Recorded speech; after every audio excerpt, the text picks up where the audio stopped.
Welcome back to my channel Success Teaching with Vlogs. Today I am going to discuss on the new topic narration change of interrogative sentence. আজ তাহলে আমি interrogative sentence এর উপর narration change নিয়ে আলোচনা করব।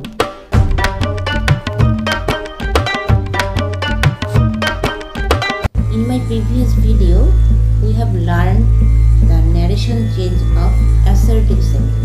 আমার আগের ভিডিওতে আমরা কিন্তু ন্যারেশন চেঞ্জ অ্যাসার্টিভ সেন্টেন্সের উপর শিখেছি। আজ তাহলে ইন্টারোগেটিভ সেন্টেন্স কিভাবে করতে হয় এবং কিভাবে ডাইরেক্ট থেকে ইনডাইরেক্ট করতে হয় সেই নিয়মগুলো জানব। প্রথমেই যে কথাটা বলতে হবে, ইনভার্টেড কমার ভেতরে যে সেন্টেন্সটা ইন্টারোগেটিভ সেটা আমরা কিভাবে চিনি। ইন্টারোগেটিভ সেন্টেন্স চেনার একেবারে সহজ উপায় হলো শেষে একটা কোশ্চেন মার্ক থাকবে, অর্থাৎ প্রশ্নবোধক চিহ্ন শেষে থাকবে।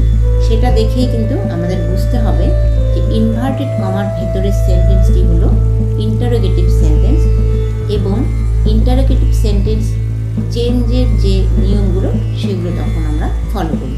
এবারে আসি, ইন্টারোগেটিভ সেন্টেন্স আমরা কীভাবে করতে পারি।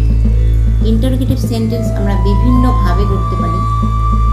সেটা হলো বি ভার্ব দিয়ে হতে পারে, হ্যাভ ভার্ব দিয়ে হতে পারে, অক্সিলারি দিয়ে, অর্থাৎ অক্সিলারি বলতে এখানে মোডাল অক্সিলারিগুলো, আবার ডু ভার্ব দিয়েও হতে পারে। ডু ভার্বের ক্ষেত্রে কিন্তু আমরা যখন ইন্টারোগেটিভ সেন্টেন্স করি তখন ডু, ডাজ বা ডিড সামনে সাবজেক্টের সামনে বসিয়ে করা হয়।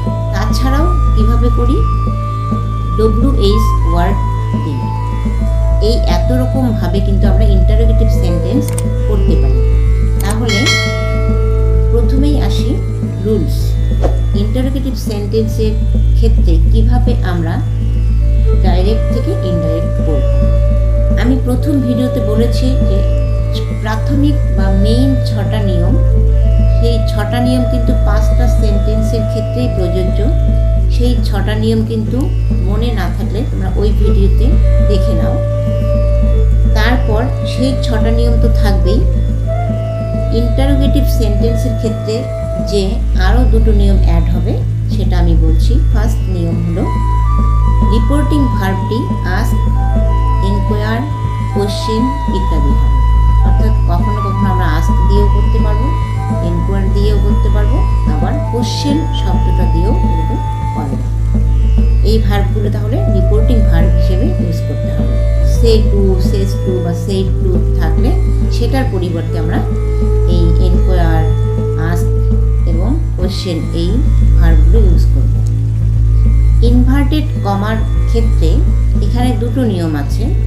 তা হলো যদি WH না থাকে, মানে যদি অক্সিলারি ভার্ব যেমন বি ভার্ব, হ্যাভ ভার্ব বা মোডাল অক্সিলারি দিয়ে বা ডু ভার্ব দিয়ে ইন্টারোগেটিভ সেন্টেন্সগুলো শুরু হয়, তাহলে কিন্তু আমরা ইনভার্টেড কমার পরিবর্তে ইনভার্টেড কমা তুলে দিয়ে ইফ বা ওয়েদার বসাবো।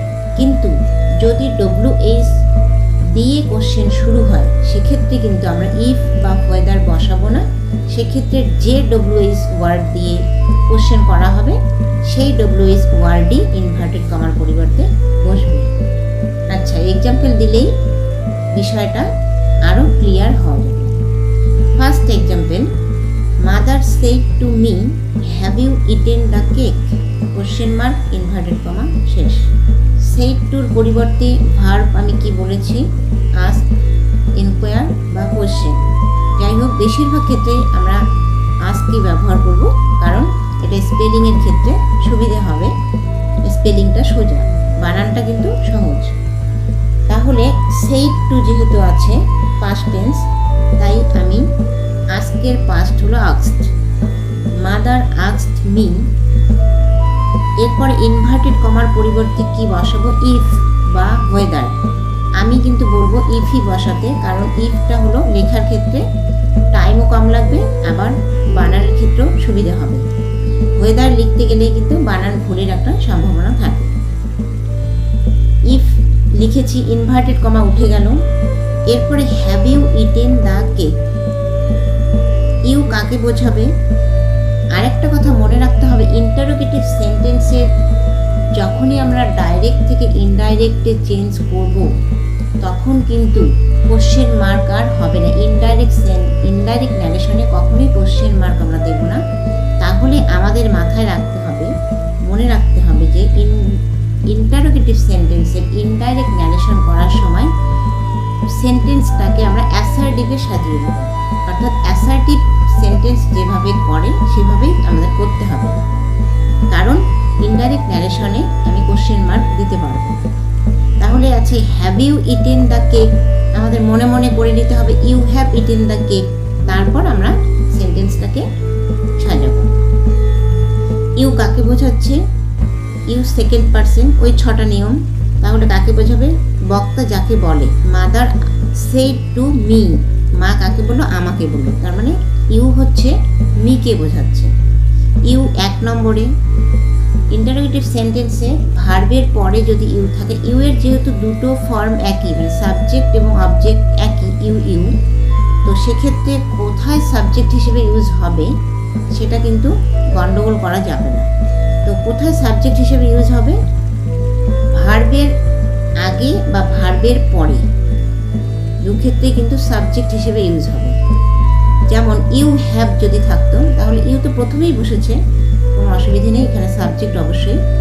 আবার হ্যাভ ইউ, এক্ষেত্রেও কিন্তু you subject.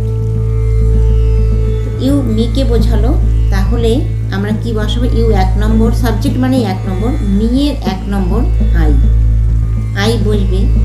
Said to past ফর্মে আছে ভার্বটা, তাহলে রিপোর্টিং ভার্ব পাস্ট থাকলে আমরা রিপোর্টিং স্পিচের ভার্বকেও পাস্ট করে দেব, মানে হ্যাভের পাস্ট টেন্স হলো হ্যাভ। আই হ্যাড ইটেন তো দেয়াই আছে, eaten the cake. Mother asked me if I had eaten the cake, first example. Next হলো she said to Raja, comma inverted comma, are you ill. Said টুর পরিবর্তে আবারও আমরা asked বসাবো। She asked Raja, inverted comma তুলে দিয়ে ইফ হবে। আর you ইল, মানে এটাকে অ্যাসার্টিভে সাজিয়ে নেব, ইউ আর ইল। তার মানে ইউ কাকে বোঝাচ্ছে? রাজাকে বোঝাচ্ছে। তাহলে ইউ 1 নম্বর, রাজার নাম এখানে বসাবো না। নামের ক্ষেত্রে যখনই থার্ড পারসন বা কোনো নাম থাকবে তখন কিন্তু সেই নামের প্রোনাউন বসাবো। ছেলে হলে হি, মেয়ে হলে সি। রাজাটা ছেলে মানুষ, তাই হি বসালাম। ইফ হি, আর আছে, এম ইজ আর, এটার পাস্ট হলো ওয়াজ বা ওয়ার, তাহলে হি যেহেতু third person singular number, singular বলে ওয়াজ হবে। If he was ill. She asked Raja if he was ill. Next example হলো my sister said shall I go for shopping, question mark inverted comma শেষ। শ্যালটা কিন্তু মোটা লোক চলে গেল। My sister asked, inverted comma উঠে গেল, ইফ হবে। ইফ আই মানে ফার্স্ট পারসন, ফার্স্ট পারসন সবসময় কাকে বোঝায়? স্পিকার বা বক্তাকে বোঝায়। স্পিকার এখানে কে? মাই সিস্টার, মানে যে বলে। মাই সিস্টার সেই, আমার বোন বলছে, আমার বোনটা হলো এখানে স্পিকার বা বক্তা। I বোঝালো my সিস্টারকে। মাই সিস্টার না লিখে তার প্রোনাউন লিখবো শি। তাহলে ইফ শি, শ্যাল এবং উইল উভয়েরই পাস্ট ফর্ম হলো would. If she would, would কেন? কারণ সেড পাস্ট ফর্ম, এখানে ইনভার্টেড কমার ভেতরের স্পিচের ভার্বটাকেও আমাকে পাস্ট করতে হবে। She would go for shopping. Next, যে ইন্টারোগেটিভ সেন্টেন্সের কোশ্চেন ডব্লিউএইচ দিয়ে করা হয় সেক্ষেত্রে রুলসগুলো কি হবে? একই থাকবে, কোনো অসুবিধে নেই। এক্সাম্পল দিচ্ছি তাহলেই বোঝা যাবে। The gatekeeper said to me, comma inverted comma, who are you, question mark inverted comma শেষ। দ্য গেটকিপার আস্কড, যথারীতি সেড টুর পরিবর্তে আস্কড মি। এখানে দেখো হু দিয়ে কোশ্চেন আছে, মানে হু মানে ডব্লিউএইচ। ডব্লিউএইচ কোনগুলো ওয়ার্ড সেগুলো তো জানোই। ডব্লিউএইচ হলো who, whom, whose, where, how, when, etcetera. তো হু আছে, তাহলে আমি আর এক্সট্রা করে ইফ বা ওয়েদার এতক্ষণ ধরে যে এক্সাম্পলগুলোতে বসালাম সেগুলো আর বসাবো না। যেখানে ডব্লিউএইচ ওয়ার্ড দিয়ে কোশ্চেন করা হবে সেখানে কিন্তু আর ইফ বা ওয়েদার বসাবো না। তাহলে তাহলে হুই বসাবো। The gatekeeper asked me who, এবারে আছে who are you. Actually who you are হবে, কারণ আমি সেন্টেন্সটাকে অ্যাসার্টিভ করে নেব। ইউ কাকে বোঝায়? মি কে বোঝাচ্ছে।